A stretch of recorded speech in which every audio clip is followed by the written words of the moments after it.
त्रिदलं त्रिगुणाकारं त्रिनेत्रं च त्रियायुधं त्रिजन्म पापसंहारम्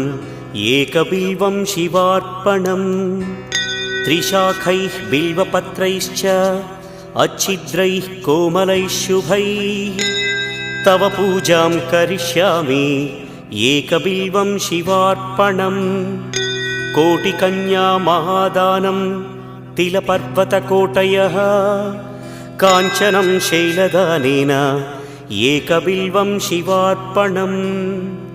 काशीक्षेत्रनिवासं च कालभैरवदर्शनं प्रयागे माधवं दृष्ट्वा एकबिल्वं शिवार्पणम्